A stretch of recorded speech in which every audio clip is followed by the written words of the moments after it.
Assalamu alaikum students, welcome to Education and Happiness YouTube channel that is sub part of Army Medical College NUMS Entry Test Preparations team। Guys आज की इस video में हम आपको बताएंगे कि NUMS Entry Test 2020 के लिए फिज़िक्स में से कौन से ज़्यादा टॉपिक्स इम्पोर्टेंट हैं जो NUMS के 2020 टेस्ट में आएंगे। गाइस आज की वीडियो बहुत ज़्यादा इम्पोर्टेंट है। आपको ये बताया जाएगा कि फिज़िक्स के जो FSC पार्ट 1 की जो बुक है उसमें से कौन से टॉपिक्स आप लोग करो। आप अगर वही टॉपिक्स कर लो, नम्स का टेस्ट दे लो, तो आप 80 to 90% पेजेस के एमसीक्यूज अटैम्प्ट कर सकते हो। इसलिए ये वीडियो बहुत ज़्यादा इंपॉर्टेंट है। आपने इस वीडियो को कंप्लीट देखना है, पूरा देखना है और एंड तक देखना है। ठीक है गाइस, चलिए हम शुरू करते हैं। सबसे पहले फिजिक्स पार्ट 1 है, नम्स आर्मी मेडिकल कॉलेज है, नम्स है। फिर ये ग्रुप स्टूडेंट्स का है जिन्होंने ये स्लाइड्स आज की वीडियो आप लोगों के सामने रिप्रेजेंट करेंगे। ठीक है, उसके अलावा गाइस अगर आप इस वीडियो को कंप्लीट देखेंगे तो कह रहा है at the end of this video you will learn. अगर आप इस वीडियो को कंप्लीट देखोगे तो आपको ये 3 चीज़ें पता चलेंगी। कौन कौन सी? सबसे पहले आपको ये पता चलेगा कि नम्स के पास पेपर कौन कौन से, यानी कि नम्स के पास पेपर यानी कि फिजिक्स में पिछले सालों में यानी कि 2012 से लेकर 2019 तक किस तरह के एमसीक्यूज आते रहे हैं। ठीक है, किस तरह के न्यूमेरिकल्स आते रहे हैं, कौन कौन से फार्मूलाज इंपॉर्टेंट है, कौन से यूनिट्स इंपॉर्टेंट है, कौन सी डेफिनेशंस इंपॉर्टेंट है, कौन सी ट्रिक्स इंपॉर्टेंट है और कौन सी नम्स की टेस्ट डेट इंपॉर्टेंट है। ये 3 किस्म की इन्फॉर्मेशन आज हम आपके सामने शेयर करेंगे। इसका नेम है एजुकेशन हैप्पीनेस और इस चैनल को काइंडली आप लोग सब्सक्राइब कर लें ताकि आपको हर अपडेट और जो नम्स टेस्ट की है वो on the time and time पर मिलती रहे। तो ये वीडियो बहुत इंपॉर्टेंट है, आप लोगों ने इस वीडियो को कंप्लीट देखना है और एंड तक देखना है। गाइस अगर अभी तक अगर आपने हमारे चैनल को सब्सक्राइब नहीं किया है तो काइंडली इसको सब्सक्राइब कर लें ताकि आपको नम्स की टेस्ट की डेट और सारी जो अपडेट्स वगैरह होते हैं वो ऑटोमेटिकली ऑन टाइम मिलती रहे। ठीक है गाइस, चलें आज हम शुरू करते हैं अपनी आज की इस वीडियो को। फिर सबसे पहला जो इम्पोर्टेंट टॉपिक आता है ना फिजिक्स का नम्स के लिए वो है सिग्निफिकेंट फिगर्स, यानी कि जो सिग्निफिकेंट फिगर्स हैं वो क्या होती हैं। ठीक है, और उनके कुछ रूल्स होते हैं। गाइस सिग्निफिकेंट फिगर्स के मैं फिर रिपीट करता हूँ, उसके 5 रूल्स होते हैं।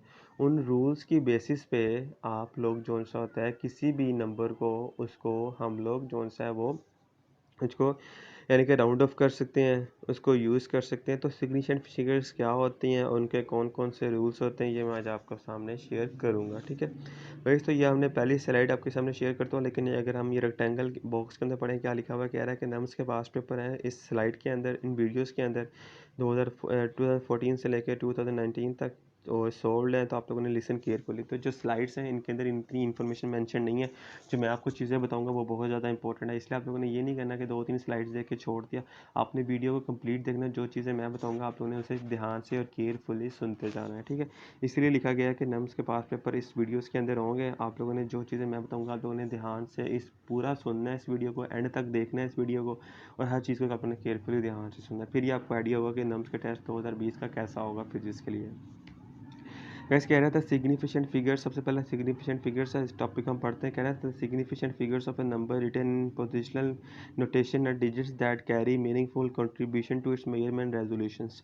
This includes all digits except all leading zeros. ठीक है, तो सिग्निफिकेंट फिगर जो होता है जीरो के निकाल के हर डिजिट जो है वो सिग्निफिकेंट फिगर के अंदर आता है। ठीक है, अब कुछ रूल्स होते हैं कि हम लोग सिग्निफिकेंट फिगर्स के अंदर हमें फॉलो करने होते हैं। कह रहे to determine the numbers of significant figures in number use the following 3 rules. इस नम्स में फिजिक्स के बहुत सारे एमसीक्यू इस तरह के आते हैं कि वो आपको एक डिजिट या एक वैल्यूज दे देता है, उसमें से वो आपसे पूछ सकता है कि इसमें से बताएं कि इसमें से सिग्निफिकेंट फिगर कौन सी है। ठीक है, तो इसके लिए आप लोगों ने ये जो 3 रूल मैं आगे आप लोगों के साथ शेयर करूंगा, आपने इस चीज़ को ध्यान से सुनना है। ठीक है, अगर आप इन चीज़ों को सुन लेंगे तो आपको पता चल जाएगा कि आपको समझ आ जाएगी कि कोई भी नंबर या कोई भी डिजिट अगर आपको पेपर में दिया जाता है तो आप उसमें से सिग्निफिकेंट नंबर जो है वो कैसे मालूम कर सकते हैं। तो गाइस ये 3 रूल मैं आपको बता दूं। कह रहा है कि non zero digits are always significant. ठीक है, ऐसा डिजिट जो जीरो नहीं है वो हमेशा सिग्निफिकेंट है, और वो नंबर जो जीरो है वो हमेशा नॉन सिग्निफिकेंट है। पहला रूल ये होता है। ठीक है, दूसरा कह रहा है any zeros between two significant figures are significant. लेकिन आपको भी मैंने पहले में ये कहा है कि सारे जीरो जो से होते हैं वो नॉन सिग्निफिकेंट होते हैं, लेकिन वो कह रहा है कि अगर तो जीरो किसी दो सिग्निफिकेंट नंबर के दरमियान में है, यानी कि significant number like for example आप 4 और 5 को ले लो, उसके दरमियान में 0 लिख दो, तो जो 0 है ना वो वाला वो आपका कहलाएगा सिग्निफिकेंट। ठीक है, इस चीज़ को ध्यान से सुनते जाए। ये दूसरा रूल है। तीसरा रूल क्या है? तीसरा रूल कह रहा है अ फाइनल जीरो और a trailing zero in the decimal portion only a significant. जो फाइनल जीरो होता है, लाइक अगर आप 40 लिख रहे हो, 4 के बाद 0 लिख रहे हो, वो जो 0 है वो भी आपका क्या है, वो भी आपका सिग्निफिकेंट फिगर है। ठीक है, तो गाइस 3 चीज़ें मैंने आपको बताई हैं। एक तो वो कि हर वो नंबर जो 0 है वो जो है वो नॉन सिग्निफिकेंट होता है। ठीक है, फिर दूसरे मैंने आपको ये बताया कि अगर 0 किसी दो सिग्निफिकेंट नंबर के दरमियान में आता है फिर वो सिग्निफिकेंट कहलाएगा। तीसरा मैंने कहा है कि अगर किसी नंबर के साथ राइट साइड पे 0 लिखा हुआ है तो वो भी जो सा है वो भी सिग्निफिकेंट कहलाएगा। मजीद अब थोड़ी सी इंपॉर्टेंट एग्जांपल्स हमारी टीम ने लिख दी है। ठीक है, मैं आपको समझा देता हूँ। सिग्निफिकेंट फिगर रूल्स है, कह रहा है all non zero digits do count. अब गाइस ये देखें, अगर ये 24 है और नीचे 3.56 है, अब देखो, अब अगर आपको पेपर में क्वेश्चन आता है कि इसमें सिग्निफिकेंट नंबर मालूम करो, तो बहुत सारे स्टूडेंट 3.56 को लिखाते हैं कि इसमें जस्ट एक ही सिग्निफिकेंट फिगर है क्योंकि पॉइंट आ गया, लेकिन ये चीज़ गलत है। आप पॉइंट से जो उस तरफ के डिजिट्स हैं वो भी काउंट करेंगे। क्यों? क्योंकि मैंने आपको अभी बताया था कि वो नंबर जो नॉन जीरो है लेकिन फिर भी पॉइंट से राइट साइड पे उनको भी हम सिग्निफिकेंट में काउंट करते हैं। तो इसलिए 3.56 में हमारे पास 3 सिग्निफिकेंट फिगर्स हैं। अब अगर आप दूसरी वाली वैल्यू पे फोकस करो 0.0025, अब मैंने अगर आप सिग्निफिकेंट रूल्स को अगर आपने मेरी ध्यान से सुना होगा तो उसमें मैंने आपको तीसरा पॉइंट ये बताया था कि जो राइट साइड पे जीरोस होते हैं वो हमेशा काउंट होते हैं लेकिन लेफ्ट साइड वाले काउंट नहीं होते। तो इसी तरह जो दूसरी एग्जांपल हमने आपको मैंने लिखी है 0.0025, तो इसमें जो कितने सिग्निफिकेंट फिगर्स हैं वो सिर्फ 2 हैं। क्यों? क्योंकि जो जीरोस हैं इसमें वो लेफ्ट साइड पे है। अगर राइट साइड पे होते तो हम इसको काउंट कर लेते, लेकिन अब जो जीरो है वो लेफ्ट साइड पे है। अगर आप 04 लिख रहे हो या जस्ट 4 लिख रहे हो तो उसका मतलब तो सेम है ना, इसलिए 0.0025 में जो 00 है वो काउंट नहीं होंगे और इसमें जो टोटल सिग्निफिकेंट फिगर है वो सिर्फ 2 रहेंगे। उसके अलावा तीसरी एग्जांपल अगर आप देखो तो कह रहा है 1502 में सारे जो सा है सिग्निफिकेंट नंबर्स है, क्योंकि इसमें जीरो जो सा है वो दरमियान में आ रहा है। गाइस ये देखें, जो मैंने एग्जांपल बता रहा हूँ ना, अगर आपने ऊपर जो मैंने आपको 3 रूल्स बताए हैं, अगर आपने ध्यान से सुन लिए होते तो आपको ये सिग्निफिकेंट जो फिगर से मैं अभी बता रहा हूँ ये इजीली समझ आ जानी थी। ठीक है, इसलिए अगर आपको नहीं समझ में आ रहा तो आप लोग जो भी मैंने ऊपर आपको रूल्स एक्सप्लेन किए हैं इनको ध्यान से दोबारा सुने, ये बहुत ईजी थे। इसी तरह 1.008 क्योंकि आप 0 0 बिटवीन टू सिग्निफिकेंट फिगर्स आ रहे हैं तो ये भी काउंट होंगे, इसलिए 4 हो गए। अब हम 100 में देखते हैं। अब देखिए, अब जीरो जोन से वो राइट साइड पे आ गया। मैंने कहा था कि जीरो जब हमेशा राइट साइड पे होते हैं तो वो काउंट नहीं होते और जब लेफ्ट साइड पे होते हैं तो वो काउंट होते हैं। तो अब 100 में जीरो कहाँ पे हमारे राइट साइड पे है, तो इसलिए ये यहाँ पे काउंट नहीं होंगे और हमारा सिग्निफिकेंट कितना नंबर आएगा, 1 आएगा। ठीक है, मजीद कह रहा है 2306.0, इसमें भी हमारे पास जो सिग्निफिकेंट नंबर है, क्यों इसलिए काउंट हो रहा है क्योंकि इसमें पॉइंट आ गया। जब डेसिमल आ जाएगा तो आपका राइट साइड का जीरो वो काउंट हो जाता है, इसलिए इसमें हमारे पास कितने डेसिमल डिजिट्स हैं, कितने सिग्निफिकेंट फिगर्स हैं, 5। अब 1.00 इंटू 10⁻³ में कितने हैं, इसमें जस्ट 3 हैं। क्यों? क्योंकि इसमें जो सा हमारे पास 10⁻³ है हम इसको काउंट नहीं करेंगे, हम 1.00 को जस्ट काउंट करें क्योंकि जो 100 है वो दो सिग्निफिकेंट फिगर्स के नंबर के दरमियान में आ रहा है, यानी कि 1 और 1 के दरमियान में आ रहा है।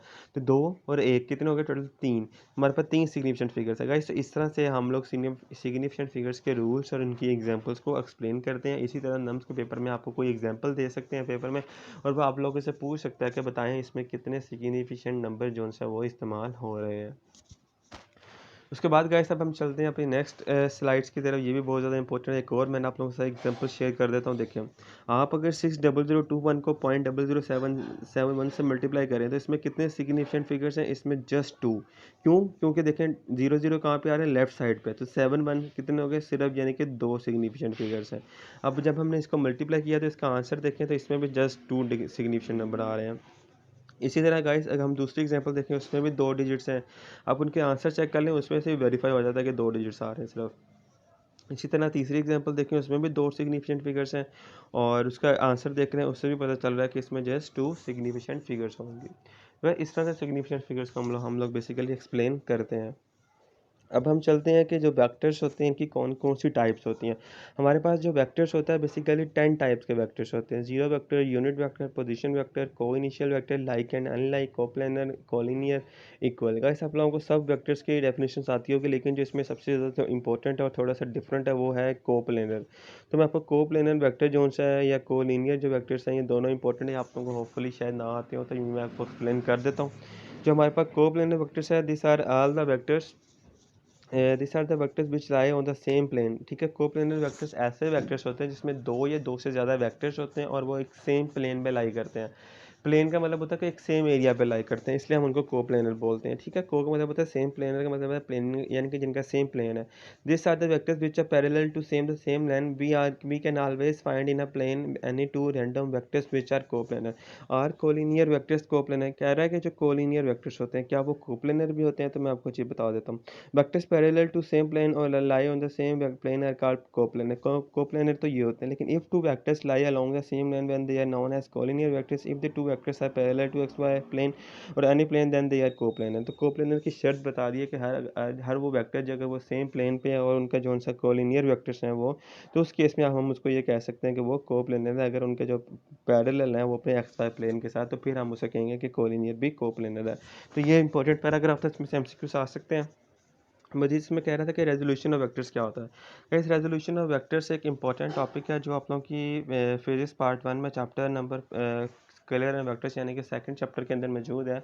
उसमें रेजोल्यूशन ऑफ वेक्टर्स है, यानी कि जब आप कोई भी वेक्टर्स को सॉल्व करते हैं तो उसको हम लोग ब्रेक करते हैं उसको इनटू इट्स कंपोनेंट्स। फिर जब हम कंपोनेंट्स का स्केल लेते हैं फिर मैग्नीट्यूड लेके हम उसका रिजल्टेंट फाइंड आउट कर सकते हैं। तो कह रहा है vector resolution is a process where one vector is broken down into two और मोर स्मॉलर वैल्यू वेक्टर्स, यानी कि एक बड़ा वेक्टर आप उसको ब्रेक कर देते हैं दो स्मॉल वेक्टर्स में। तो जब हम उनको सम करते हैं, स्क्वायर करते हैं, उसके बाद मैग्नीट्यूड लेते हैं, तो उससे हम लोग रेजोल्यूशन वेक्टर का मालूम कर सकते हैं। This includes the process where one vector is broken into two components. ये मैंने आपको बता दिया। मजीद कह रहा है कि what is vector magnitude. Guys ये चीज़ इंपॉर्टेंट है, इसमें मैं आपको बताऊंगा कि वेक्टर मैग्नीट्यूड कैसे मालूम करते हैं। गाइस नम्स के पेपर के अंदर आप लोगों के पास कैलकुलेटर्स अलाउ नहीं होते, तो आपको मैं बताऊंगा कि अगर कोई वेक्टर मैग्नीट्यूड का क्वेश्चन आता है तो आप उसको एक कम टाइम के अंदर, एक प्रॉपर टाइम के अंदर और एक एग्जैक्ट आंसर विदाउट कैलकुलेटर कैसे कर सकते हो। देखें, आपको दो वेक्टर से, एक पहले वेक्टर की वैल्यू है -4 और दूसरे वेक्टर की वैल्यू है 1। अगर आप तीसरा स्टेप देखो तो आपने जस्ट क्या करना है, सिंपल आपने उन दोनों का स्केल लेना है और उनका ऊपर अंडर रूट डाल देना। देखें, अंडर रूट -4 का स्केल या 16, जब माइनस की वैल्यू का स्केल लेते हैं वो पॉजिटिव में कन्वर्ट हो जाती है। अंडर रूट 16 प्लस 1 का स्केल 1, तो 16 प्लस 1 और under root that is equal to under root 17। Under root 17 तक तो सारे सोल्व कर लेते हैं, लेकिन 4.12 कैसे निकलता है ये मैं आपको बताता हूँ, आप लोगों ने इस चीज़ को सुनना है। देखें यार, इसके लिए फिर एक हिंट मैं आपको ट्रिक बताता हूँ। आप लोगों ने दो वैल्यूज़ लेनी है, आप ऐसा करें 4 को लें और 5 को लें। जब हम 4 का स्केल लेते हैं तो 16 आंसर आता है, लेकिन 16 17 से छोटा है इसलिए यहाँ पे 4 आंसर नहीं आता। जब हम 5 को वैल्यू लेते हैं तो 5 जो सा उसका वैल्यू आंसर आ रहा है 25, 25 ज़्यादा है 17 से। अब जो आंसर है हमारा अंडर रूट 17 का वो 4 और 5 के दरमियान में है। लेकिन लेट्स सपोज मैं 4.5 लेता हूँ, 4.5 लेता हूँ तो आंसर मेरा आता है कोई 19 या 20 आता है, यानी कि मुझे अब 4.5 से भी छोटी वैल्यू लेनी चाहिए। तो 4.2 या 4.3 करता हूँ तो मेरे पास आंसर आ रहा है 18। तो 4.12 पे करके मेरे पास एग्जैक्ट आंसर आता है अंडर रूट 17 या 17। तो जब हम 4.12 लिखते हैं ऊपर उसका स्क्वायर रूट डालते हैं, स्क्वायर रूट अंडर रूट को खत्म कर देगा, तो मेरे पास वेक्टर का फाइनल मैग्नीट्यूड कितना आ जाएगा, 4.12। तो गैस ये वो तरीका है, ये वो ट्रिक है जिससे आप लोग मैग्नीट्यूड को मालूम कर सकते हो विदाउट कैलकुलेटर और एक कम टाइम के अंदर। ये बहुत ज़्यादा इंपॉर्टेंट ट्रिक मैंने आपको बताई है, इस चीज़ को आप लोग बार बार सुने ताकि आपको ये चीज़ समझ में आए। बस अब हम चलते हैं न्यूटन्स के जो लॉज थे, जो उसके व्यूज़ थे, जो उसने ग्रेविटेशन के बारे में बताया। तो गैस ये काफ़ी ज़्यादा इंपॉर्टेंट टॉपिक है। इसके अंदर ना हम न्यूटन्स के लॉज को स्टडी करेंगे कि न्यूटन ने ग्रेविटेशन के बारे में हमें क्या चीज़ बताई थी। Newton's laws of universal gravitation states that every mass attracts every other mass in the universe. Newton's ने ये कहा था कि हर जो मास है ना इस ग्रेविटेशनल में, इस अर्थ में, वो दूसरी चीज़ को अट्रैक्ट करता है। And the gravitation force between two bodies is proportional to the product of their masses and inversely proportional to the square of distance between them. उसने ये कहा था कि वो एक डायरेक्टली प्रोपोर्शनल होता है उन प्रोडक्ट्स के, उनके मासेस के, लेकिन वो इनवर्सली प्रोपोर्शनल होता है उनके दरमियान जो स्क्वायर ऑफ डिस्टेंस होता है। ये था न्यूटन का व्यू रिगार्डिंग दी ग्रेविटेशन। ये इंपॉर्टेंट एक डेफिनेशन मैंने आप लोगों के साथ शेयर की है। उसके अलावा एक लॉ था, उस लॉ का नाम है स्टोक लॉ। ठीक है, स्टोक लॉ था बेसिकली, ये एक साइंटिस्ट है जिसका नेम था जॉर्ज गैब्रियल स्टोक्स। ठीक है, इस साइंटिस्ट का नेम आप लोग याद कर लें क्योंकि समटाइम्स पेपर में, नम्स के पेपर में आप लोगों से साइंटिस्ट का नेम भी पूछा जा सकता है। ठीक है, अब इसमें मैं बताता हूँ कि इसमें क्या चीज़ बतानी है आपने। देखें इसके अंदर एक साइंटिस्ट है जिसका नेम था स्टोक्स, ठीक है। उसने एक एक्सप्रेशन बनाई थी known as Stokes law for the frictional force, also called drag force, executed in spherical objects with very small Reynolds numbers in a viscous fluids. What is Stokes law and used for? अब Stokes law था वो क्या था और वो किस लिए इस्तेमाल होता था, ठीक है। पहली वाली लाइन अगर आप देख लो वो विस्कस फ्लूइड्स के लिए इस्तेमाल होता है। दूसरा वो कह रहा है वो कहाँ पे इस्तेमाल होता है, तो known the terminal velocity, the size and density of the sphere and the density of the liquid, Stokes law can be used to calculate the viscosity of the fluid. बस इस लाइन को अपने पास अंडरलाइन कर लें, इसको highlight कर लो कि जो स्टोक्स लॉ था ये बेसिकली जो फ्लूइड होती है उसकी विस्कोसिटी को मालूम करने के लिए इस्तेमाल किया जाता था। मजीद कह रहा है series of steel ball bearing of different diameters are normally used in the classic experiment to improve the accuracy of the calculation. तो दो पर्पसेस बताएं, एक तो एक्यूरेसी कैलकुलेशंस की इंक्रीज करने के लिए, दूसरा विस्कोसिटी फ्लूइड्स की मालूम करने के लिए जो सा था स्टोक्स लॉ इस्तेमाल किया जाता था, ठीक है। मजीद कह रहा है कि सुपर पोजिशन प्रिंसिपल्स क्या होता है। गाइस सुपर पोजिशन प्रिंसिपल एक बहुत ज़्यादा इंपॉर्टेंट टॉपिक है। ये शुरू करने से पहले मैं आपको बता दूं, सुपर पोजिशन का मतलब होता है किसी दो चीज़ों का रिजल्ट फाइंड आउट करना। सुपर पोजिशन की दो टाइप्स होती हैं, एक होता है कंस्ट्रक्टिव और एक होता है डिस्ट्रक्टिव। कंस्ट्रक्टिव वो होता है जिसमें दोनों चीज़ों का सेम फेस होता है। जब दोनों का सेम फेस होता है तो उनका रिजल्टेंट मैक्सिमम हो जाता है, यानी कि उस केस में सुपर पोजिशन मैक्सिमम होती है। अब जो दो ऐसी ऑब्जेक्ट्स हैं जिनका फेस डिफरेंट है, एक अपवर्ड है और एक डाउनवर्ड है, तो उनकी जो सुपर पोजिशन होगी वो जीरो हो जाती है। ऊपर वाली वेव नीचे वाली वेव के साथ कट कर जाती है क्योंकि फेस डिफरेंट होता है, तो वो सुपर पोजिशन जीरो हो जाती है।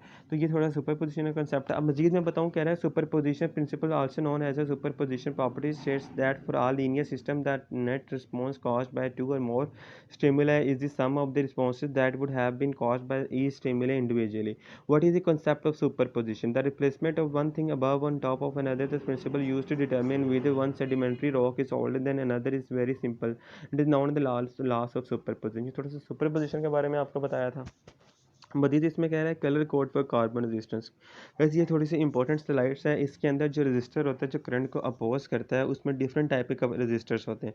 हर रजिस्टर्स की एक अपनी अपनी रजिस्टिविटी होती है। तो मैं आपको बता देता हूँ, एक हमारे पास रजिस्टर कलर कोड होता है जिसमें हम हर एक रजिस्टर उसके कलर के मुताबिक उसकी रजिस्टिविटी को डिफाइन करते हैं। लाइक अगर आपके पास फर्स्ट डिजिट कोड है या सेकेंड डिजिट कोड है तो उसकी रजिस्टिविटी देख लें, पहले वाली 00 की है 1 ओम है, ठीक है। 2 वाले की 100 ओम है, 3 रजिस्टिविटी वाले की जो सा है वो 1000 ओम है, फिर 4 वाले की है 10,000 ओम है और 9 वाले की हमारे पास है 0.01 ओम। तो इस तरह से डिफरेंट रजिस्टिविटीज आप लोगों के साथ शेयर की हैं। तो ये भी ज़्यादा इंपॉर्टेंट टॉपिक है, आप लोगों ने इस चार्ट को बार बार देखना ताकि आप लोगों को रजिस्टिविटी अच्छे से समझ में आ जाए। उसके बाद मैं आपको बताऊंगा कि जाउल थॉमसन इफेक्ट क्या होता है, ठीक है। ये आप लोग रजिस्टिविटी बार बार देख लें, इस चीज़ का ये इंपॉर्टेंट है, ठीक है। इसमें आप लोगों को पूछा जा सकता है कि 4 की क्या वैल्यू होती है, 5 की क्या होती है। अब एक आगे साइंटिस्ट है जिसका नेम था जाउल, ठीक है। उसने एक इफेक्ट दिया था जिसके इफेक्ट का नाम था जाउल थॉमसन इफेक्ट। उसमें क्या चीज़ बताई गई थी ये मैं आपको बता देता हूँ। देखें, Joule Thomson effect the change in temperature that companies expansion of a gas. Joule Thomson ने ये कहा था जब हम टेम्परेचर चेंज करते हैं उससे जो गैसेज होती है उसकी एक्सपेंशन होती है विदाउट प्रोडक्शन ऑफ वर्क और transfer of the heat at ordinary temperature and pressure are real gases except hydrogen helium cool upon such expansion this phenomena often is utilise in liquefying gases. वैसे इसमें बहुत सारी important बातें आपको बताएंगे लेकिन मैं आपको बता देता हूँ। देखिए, जाउल थॉमसन इफेक्ट जो सा था उसने एक रूल दिया था जो यूज़ किया जाता था गैसेस के लिक्विफाइंग के लिए। उसमें एक ऐसा प्रोसेस है जिसमें एक ऑर्डिनरी प्रेशर या टेम्परेचर यूज़ किया जाता था जिससे आपकी रियल गैसेस जो सी होती थी सिवाय हाइड्रोजन हीलियम के वो कूल डाउन हो जाती थी इस तरह के एक्सपेंशन से, ठीक है। तो इस इफेक्ट को हम लोग जाउल थॉमसन कहते थे और यही इफेक्ट जो सा था वो गैसेस की लिक्विफाइंग के लिए इस्तेमाल होता था, इसलिए जाउल थॉमसन इफेक्ट एक इंपॉर्टेंट इफेक्ट है। इसका गैसेस में बहुत सारा इस्तेमाल है और इसमें एक रियल फिनोमिना भी ऑब्जर्व हुआ था जो आपके सामने मैंने इस स्लाइड में शेयर कर दिया, इसलिए ये इंपॉर्टेंट स्लाइड थी। वैसे अब मैं आपको बताऊंगा कि what is the basic principle of Joule Thomson. आप जान के जाउल थॉमसन ने ऊपर जो एक्सपेंशन गैसेस का बताया लेकिन उसका एक प्रिंसिपल भी था, यानी कि जो भी लॉ होता है इस दुनिया में वो एक प्रिंसिपल पे काम करता है। अब मैं आपको बताता हूँ कि जाउल थॉमसन इफेक्ट जो होता है वो किस प्रिंसिपल पे काम कर रहा है। The Joule Thomson effect is a thermodynamic process that occurs when a fluid expands from higher pressure to lower pressure. जो जाउल थॉमसन इफेक्ट था वो एक ऐसा इफेक्ट था जो बेसिकली एक्सपेंड करता था एक हाई प्रेशर से लो प्रेशर तक, ठीक है। और उसमें जो एंथैल्पी थी, एंथैल्पी का मतलब होता है जब कोई भी केमिकल रिएक्शन होता है उसमें जो टोटल हीट कॉन्टेंट होती है, टोटल हीट की क्वांटिटी होती है वो कांस्टेंट रहती है। Such a process can be approximated in the real world by expanding a fluid from high pressure to low pressure pressure across the wall. तो ये जॉल थॉमसन का इफेक्ट के थोड़ा सा बारे में आपको बताया गया, ठीक है। फिर थोड़ा सा उसका प्रिंसिपल बताया कि किस तरह से हाई प्रेशर से लो प्रेशर कॉन्सेप्ट बताया, फिर एक वॉल का आपको कंसेप्ट बताया। तो ये काफ़ी ज़्यादा इंपॉर्टेंट टॉपिक था गाइस। अब आखिरी टॉपिक है इस वीडियो का, लेकिन ये बहुत ज़्यादा इंपॉर्टेंट टॉपिक है, आप लोगों ने इस चीज़ को ध्यान से सुनना है। मैं आपको बताऊंगा कि RL और RC सीरीज़ क्या होती है। RL और RC सीरीज़ का मतलब ये है कि रेजिस्टेंस और इंडक्टेंस और रेजिस्टेंस और कैपेसिटेंस सीरीज़, इनका क्या फंक्शन है और इनकी किस तरह की कन्फिगरेशन होती है, इनका क्या फार्मूला होती है। 3 चीज़ें मैं आपको बताऊंगा, ये बहुत ज़्यादा इंपॉर्टेंट है, आप लोगों ने ये चीज़ें ध्यान से सुननी है। वैसे सबसे पहले मैं बता दूं कि RC और RL सर्किट, इनके दरमियान डिफरेंस क्या है, इनका फ़र्क क्या है। The RC circuit is found by connecting a resistance in a series with capacitor, ठीक है। जो RC सर्किट होता है इसमें रेजिस्टेंस और कैपेसिटर इन दोनों को सीरीज़ में कनेक्ट किया जाता है और एक बैटरी सोर्स भी इनको प्रोवाइड कर दी जाती है। अब आपका जो RL सर्किट होता है इसमें आपके पास एक रेजिस्टेंस होती है और एक क्या होता है, इंडक्टर। गाइस याद रखिएगा, इंडक्टर और जो कैपेसिटर है ये एक दूसरे के इन्वर्स होते हैं। कैपेसिटर करंट को प्रमोट करता है, कहता है कि करंट मुझसे गुजरे, लेकिन जो इंडक्टर होता है करंट को जो है वो रजिस्ट करता है, ये इसको नहीं गुजरने देता, ठीक है। RL circuit is informed with an inductor and the battery source is provided to supply the current to the inductor. अब RL सर्किट में जो होता है बैटरी यूज़ की जाती है। क्यों बैटरी यूज़ की जाती है? क्योंकि जो इंडक्टर लगा होता है वो करंट को गुजरने नहीं देता, तो इसलिए हम बैटरी का वहाँ पे इस्तेमाल करते हैं ताकि वो करंट की सप्लाई को जो है वो कंटिन्यूस का प्रोसेस रखे। अब मैं आपके सामने एक तस्वीर शेयर करता हूँ गाइस, देखें इस तस्वीर के अंदर ना आपके सामने 2 फिगर्स ड्रा की गई हैं। अगर आप पहली वाली फिगर को देखो तो इसमें रजिस्टर भी लगा हुआ है, इंडक्टर भी लगा हुआ है। इसमें जो वोल्टेज रजिस्टर के क्रॉस है उसको VR कह रहे हैं, जो इंडक्टर के क्रॉस है उसको VL कह रहे हैं। टोटल वोल्टेज हमारे पास V है, उसमें करंट भी फ्लो कर रहा है, ठीक है। अब इसमें अगर आपको टोटल वोल्टेज का क्वेश्चन आता है कि आप वोल्टेज किस तरह से फाइंड आउट करोगे RL सर्किट में, तो उसकी डायग्राम उसका फार्मूला मैंने लिख दिया। इसमें voltage V equals to √IR², ठीक है। IR क्या है? कैपिटल वोल्टेज को अगर आप उसका स्केल हो प्लस XL। XL क्या है? XL आपके पास इंडक्टेंस है, ठीक है। जो करंट या जो इंडक्टेंस आपकी इंडक्टर में गुजरी है उस चीज़ को आप एक्सेल कहते हो। जब अपना आप एक्सेल का स्केल लोगे और IR का स्केल लोगे तो उसको हम सम अप करके हम वहाँ पे जो टोटल वेलोसिटी जो सी है वो फाइंड आउट कर सकते हैं, वोल्टेज जो सा वो फाइंड आउट कर सकते हैं। अब करंट को कैसे मालूम करना है? करंट को देखें गाइस, जो अपने ऊपर वोल्टेज मालूम किया है ना उसको आपने डिवाइड कर देना है √R² रेजिस्टेंस के स्केयर के साथ और फिर इंडक्टेंस के स्केयर के साथ। जब हम इनकी रेशियो लेते हैं तो हमारे पास जो फाइनल आंसर आएगा वो हमारे पास I आ जाएगा, ठीक है, करंट आ जाएगा। अब फाइनल इंपीडेंस कैसे फाइंड आउट करनी है? जो Z होता है वो इंपीडेंस होता है। Z आपने R भी हमारे पास है और XL भी है। XL और R दोनों का स्केल लो, अंडर रूट लो, तो Z मालूम कर सकते हैं, ठीक है। तो इस तरह से हम लोग impedance Z, current I, voltage V find out कर सकते हैं in the case of RL circuit, ठीक है। तो ये सारी चीज़ें आपको बताई हैं। तो होपफुली आपको वीडियो पसंद आएगी, बहुत ज़्यादा हेल्पफुल वीडियो, तो काइंडली इसको ज़रूर लाइक करें, इस वीडियो को शेयर करें, ज़रूर हमारे चैनल को सब्सक्राइब करें। थैंक यू गाइस, अल्लाह हाफ़िज़।